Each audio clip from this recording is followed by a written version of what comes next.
जहां बनते हैं देश के गौरव, इंडिया का एकमात्र ऐसा कोचिंग इंस्टीट्यूट जहां कैडेट्स को ट्रेन किया जाता है आने वाले डिफेंस एग्जाम के अनुसार।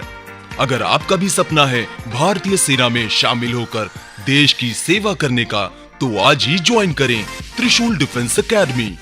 जैन व्यूअर्स, स्वागत है आपका त्रिशूल डिफेंस एकेडमी में। तो बेटे, प्रोबेबिलिटी की थ्योरी हम कर चुके हैं। आज की क्लास में ढेर सारे न्यूमेरिकल्स यानी कि क्वेश्चंस और उससे जुड़े हुए ट्रिक्स को यहां पे समझेंगे। तो बेटे, जो पहला क्वेश्चन है यहां पे आप देख सकते हैं, the probability of getting a total more than 7 when a pair of dice is through. ठीक है, तो पेयर ऑफ डाइस यानी कि दो पासों को फेंका जाता है। कुछ हिंदी वाले भी हमसे जुड़े हैं, तो क्वेश्चन को मैं हिंदी में लिख देता हूं। दो पासों को फेंकने पर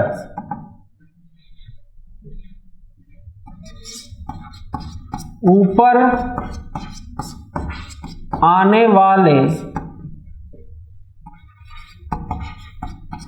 अंकों का योग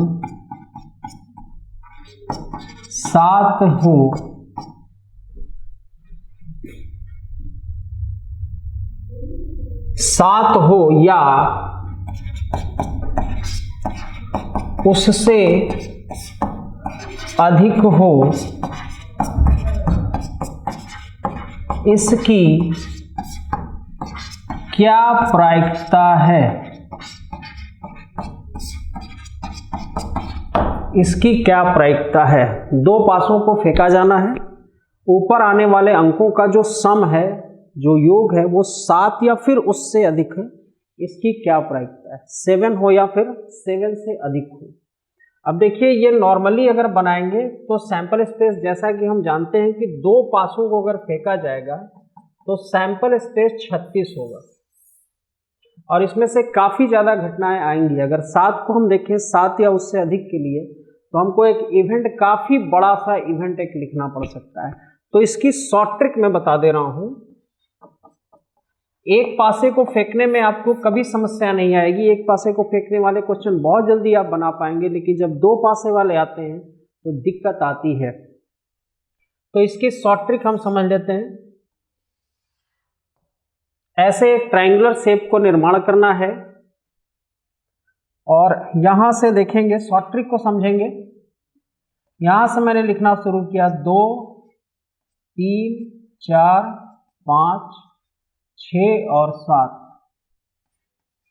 8, 9, 10, 11 और ये 12, ऐसे आपको लिखना है। दो पासों को फेंका जाएगा तो मिनिमम सम कितना आ सकता है बेटे? 2 आ सकता है, 1 और 1। और मैक्सिमम सम कितना आ सकता है? 6 + 6 यानी कि 12 आ सकता है। तो इस तरह से आपको अरेंज करना है। अब देखिए मैं कैसे कर रहा हूं इसे। तो गेटिंग टोटल मोर देन 7, ठीक है, टोटल ऑफ मोर देन 7। अच्छा, यहां पे मोर देन 7, 7 या मोर देन 7 नहीं है, ठीक है, 7 या 7 से अधिक नहीं है, मोर देन 7 है। ठीक है, 7 नहीं आना है, मोर देन 7 कह रहा है, यानी कि 7 से अधिक। तो थोड़ा सा करेक्शन है, 7 से अधिक कह रहा है, ठीक है, मोर देन 7। तो चलिए, हमने 7 लिख लिया था, तो उसको आप करेक्ट कर लेंगे, 7 से अधिक, 7 से अधिक, ठीक है, मोर देन 7। तो चलिए 7 से अधिक के लिए देख लेते हैं। तो 7 से अधिक पे आपका क्या क्या आ रहा है? 8 आ रहा है, 9 आ रहा है, 10 आ रहा है, 11 आ रहा है और ये 12 आ रहा है। ठीक है, यहां पे बेटे हमें 13 लिखना है। ये रूल है, रूल के अंतर्गत आएगा। 13 आपको लेना है, 12 से 1 बढ़ा करके 13 लेना है। उसके बाद इसको घटाते जाना है। ठीक है, 13 में से 8 जाएगा, ये 5 आएगा, ये मुझे देगा एनी, यानी कि नंबर ऑफ इवेंट देगा मुझे। ठीक है, फिर 13 में से 9 को घटाएंगे, हमें 4 मिलेगा। फिर 13 में से हम 10 को घटाएंगे, हमें 2 मिलेगा। फिर 13 में से 11 को घटाएंगे, 13 में से 10 को घटाएंगे, 3 मिलेगा। और 13 में से 11 को घटाएंगे, 2 मिलेगा। और फिर 13 में से 12 को घटाएंगे, 1 मिलेगा। ठीक है, तो 5 और 9 3 12 13 14 1 ये 15 हो जाएगा। तो आपका जो प्रोबेबिलिटी होगी वो प्रोबेबिलिटी होगी NE अपॉन NS। NE हो गई 15, NS हो गया 36। ये 5/12। तो B is your right answer. कितना आया? 5/12 आया। ठीक है, 5/12 आपका सही जवाब हो गया। तो इस तरह से हम देख रहे हैं इतने बड़े सवाल को हमने काफी इजीली बना लिया, काफी इजीली बना लिया। चलिए इस प्रश्न पे आते हैं।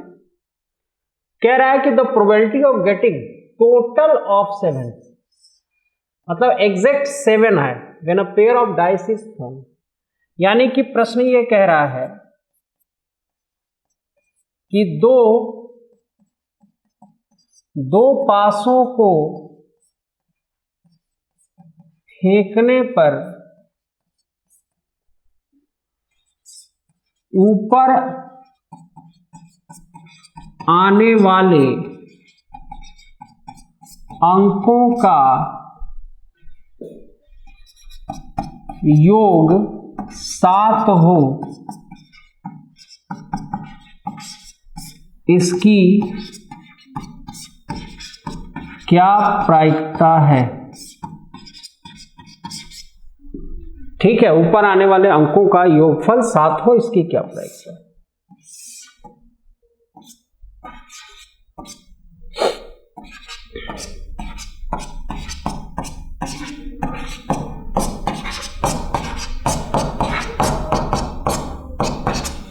ठीक है, तो फिर से हम करेंगे। 7 के लिए जाना है, यहां 13 लिया। ठीक है, और कह रहा है कि एग्जैक्ट 7 आए, टोटल जो है ऊपर आने वाले अंकों का योग क्या हो? 7 हो। एग्जैक्ट क्या हो? 7 हो, इसकी क्या प्रायिकता है? तो बहुत आसान है, ये टेबल हमने बनाया 13। ठीक है, तो नंबर ऑफ इवेंट हो जाएगा 13 माइनस 7, तो ये आपका हो जाएगा 6।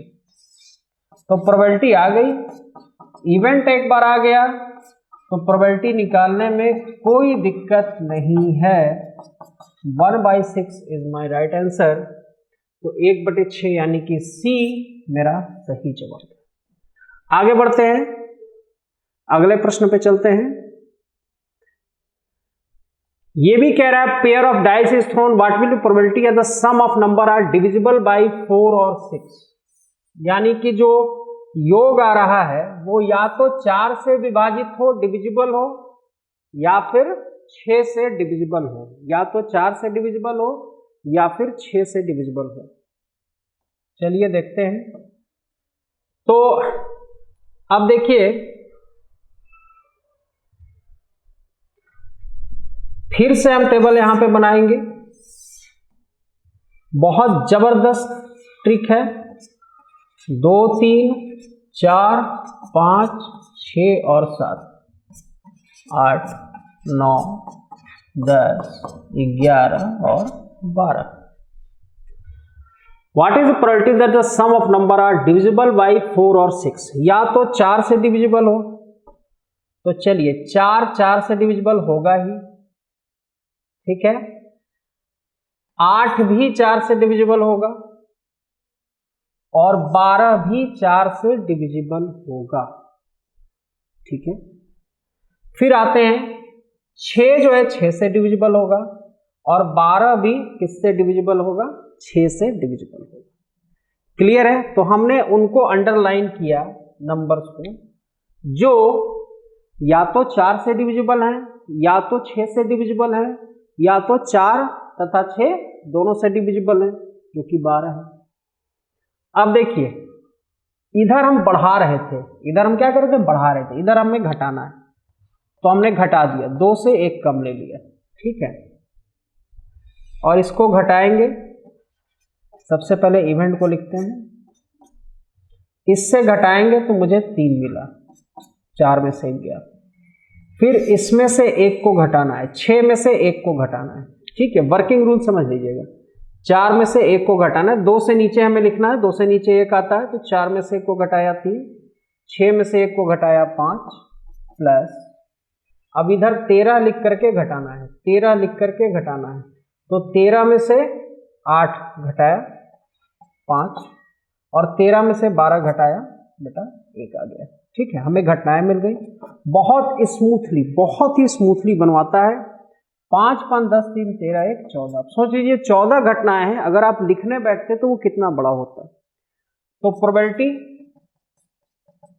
एनी अपॉन NS यानी कि 1436, 7/18। A is the right answer, A is the right answer. आगे बढ़ते हैं, अगले प्रश्न पे चलते हैं। चलिए, if a pair of dice is thrown what will be probability of getting sum 7 और 11। हमारा सम कितना है, 7 आए अथवा 11 आए। ठीक है, तो क्वेश्चन समझ में आ गया होगा। क्वेश्चन है, 2 पासों को फेंकने पर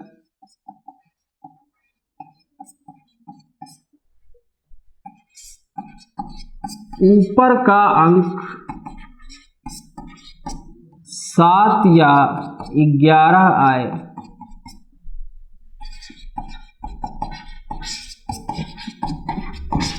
इसकी प्रायिकता बताओ।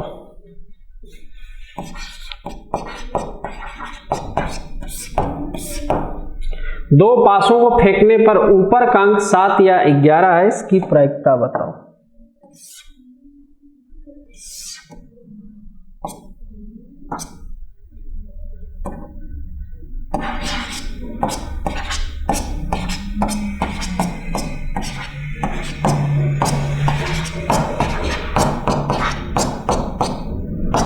ऐसे अरेंज किया टेबल को, तो 7 आए या फिर 11 आए, 7 आए या फिर 11 आए, इसकी क्या प्रायिकता है। तो यहां 13 किया, नंबर ऑफ इवेंट निकालेंगे। 13 में से पहले 7 को घटाना है, तो 6 आ गया, और फिर 13 में से 11 को घटाना है, ये 2 आ जाएगा, तो टोटल 8 हो गया। तो प्रोबेबिलिटी कितनी होगी, प्रोबेबिलिटी होगी एनी अपॉन NS। तो एनी हमारे पास 8 है, NS 36 है। 2/9 is my right answer, A is my right answer. Effortless condition हो जाएगी बहुत ही easily. If the pair of dice is from what is the probability of getting sum greater than और इक्वल टू 10। देखिए बहुत जबरदस्त question है। 2 पासों को फेंकने पर, 2 पासों को फेंकने पर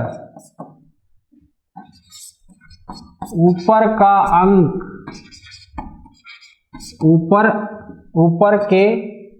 ऊपर के अंकों का योग, ऊपर के अंकों का योग 10 या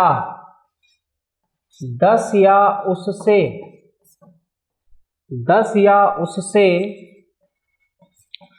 अधिक आए, इसकी प्रायिकता बताओ। 10 या उससे अधिक आए, इसकी प्रायिकता बतानी है। 10 आए या फिर 10 से अधिक आए, बहुत ही इजी, एफर्टलेस। चलिए टेबल बनाते हैं। 2 3 4 5 6 7 8 9 10 11 और ये 12। ठीक है, गेटिंग ग्रेटर देन और इक्वल टू 10। 10 या उससे अधिक, 10 या उससे अधिक, तो ये 13 हो गया। तो नंबर ऑफ इवेंट ले लेंगे, 13 में से 10 गया 3, 13 में से 11 गया 2 और 13 में से 12 गया 1, तो 6। तो प्रोबेबिलिटी होगी एनी बटे NS, यानी कि 6/36, यानी कि 1/6 is my right answer. D is my right answer. तो इस तरह से हम देख रहे हैं, इस शॉर्ट ट्रिक से बिल्कुल ही धाराशायी करते जाएंगे, सारे क्वेश्चंस को बहुत ही इजीली हम करते जाएंगे। A coin is tossed 5 times, किसी सिक्के को 5 बार फेंका गया है। What is the probability that tail appears odd number of times. Hindi वाले भी कुछ जुड़े हैं, समझ लेंगे। एक सिक्के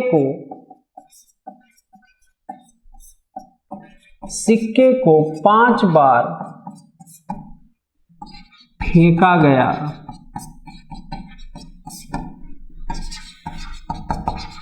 इसकी क्या प्रायिकता है, इसकी क्या प्रायिकता है कि टेल विषम बार आए।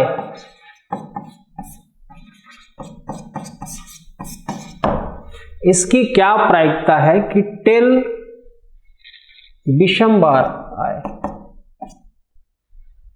ठीक है, तो चलिए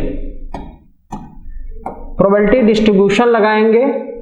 P हमारा हो गया टेल आने की प्रायिकता, तो टेल आने की प्रायिकता, सिक्के को एक बार उछालेंगे तो टेल आने की प्रायिकता हाफ हो गई। टेल आने की प्रायिकता हाफ हो गई और Q भी हाफ होगा, यानी कि टेल ना आने की प्रायिकता। तो ये n है हमारा 5 बार उछाला गया, तो ऑड नंबर ऑफ टाइम्स, यानी कि पहली बार टेल आया। तो फार्मूला तो हमें मालूम है, फार्मूला क्या है, NCR PR Q n-r। तो यहां 1 और यहां 4, हो सकता है तीसरी बार आया और हो सकता है ये 5वीं बार आए, ऑड नंबर ऑफ टाइम्स।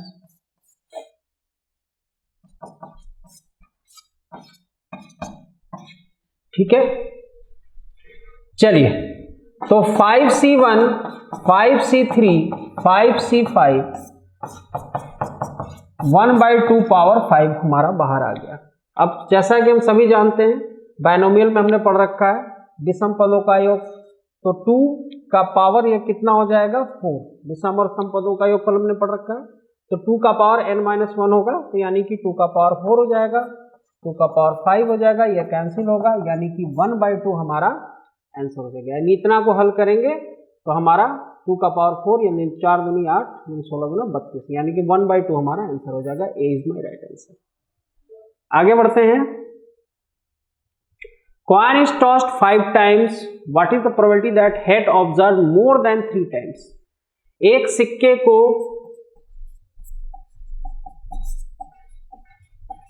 एक सिक्के को 5 बार उछाला जाता है, सिक्के को 5 बार उछाला जाता है, head observe more than 3 times, more than 3 times, head के 3 से ज्यादा बार आने की प्रायिकता। ठीक है, तो बेटे हेड आने की प्रायिकता अगर हाफ है तो हेड ना आने की प्रायिकता भी हाफ होगी। 5 बार उछाला जाता है तो बेटा है मोर देन 3 टाइम्स, 3 बार से अधिक, तो चौथा 3 बार से अधिक। What is the probability that head observe more than 3 times, 3 बार से अधिक हेड ऑब्जर्व हो, तो 5 से 4 से हमारी शुरुआत होगी, 1/2 4 1, और हो सकता है कि 5 बार आपका हेड आ जाए, 3 बार से अधिक में ये भी आएगा। तो 5C4 5C5 2 पावर 5, 5C4 5 और ये 1 2 का पावर 5, ये 6 आ गया और ये 32 आ गया, 32। 3/16 is my right answer, A is my right answer. आगे बढ़ते हैं, अगले क्वेश्चन पे चलते हैं। Tossing 3 coins at a time, what is the probability getting at most 1 head? मतलब अधिक से अधिक एक ही हेड आए, अधिक से अधिक एक हेड आए, इसकी क्या प्रायिकता है? अधिक से अधिक हेड आए, इसकी क्या प्रायिकता है? तो हेड आने की बेटे 1/2, हेड ना आने की 1/2, और अधिक से अधिक मैं काफी बार क्लास में भी पढ़ा चुका हूं कि वहां से शुरुआत करके 0 तक जाना है। तो अधिक से अधिक एट मोस्ट 1 हेड, अधिक से अधिक एक हेड आने की क्या प्रायिकता है? एट मोस्ट 1 हेड, तो अधिक से अधिक एक हेड, तो हमने एक हेड से शुरुआत किया।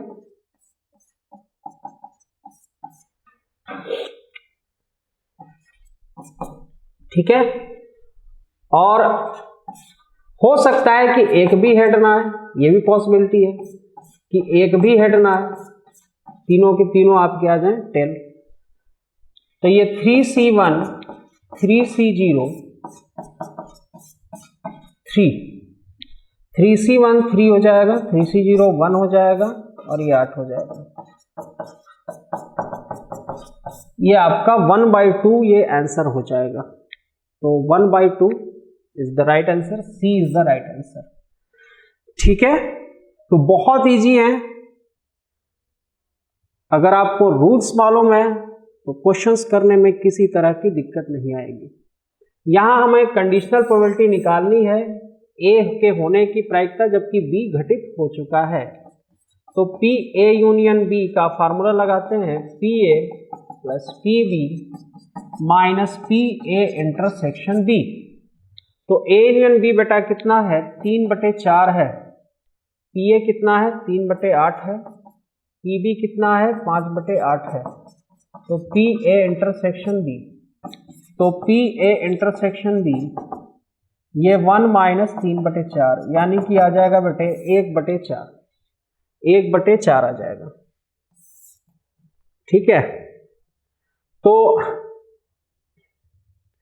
P A/B, P A intersection B upon PB, तो 1/4, PB is what? 5/8, 1/4, 8/5, 2/5, 2/5, A is my right answer, A is my right answer. सीधा सीधा फार्मूला है और उसी पे सीधे आपको बैठाना। आगे बढ़ते हैं, अगले क्वेश्चन पे चलते हैं। यहां B के होने की प्रायिकता निकालनी है, जबकि A ऑलरेडी ऑकर हो चुका है। तो ये तो काफी इजी हो गया। फिर P A intersection B upon P A, ठीक है, और ये 7/10 है और P A है 4/5, 7/10 गुणा 5/4, 5 गुना 10, 7/8, 7/8। C is my right answer, C is my right answer. आगे बढ़ते हैं, चलिए स्लाइड ओवर हो चुका है। अगली क्लास में ढेर सारे क्वेश्चन और ढेर सारी ट्रिक के साथ फिर मैं वापस आऊंगा। तब तक के लिए जय हिंद। जहां बनते हैं देश के गौरव, इंडिया का एकमात्र ऐसा कोचिंग इंस्टीट्यूट जहां कैडेट्स को ट्रेन किया जाता है आने वाले डिफेंस एग्जाम के अनुसार। अगर आपका भी सपना है भारतीय सेना में शामिल होकर देश की सेवा करने का, तो आज ही ज्वाइन करें त्रिशूल डिफेंस एकेडमी।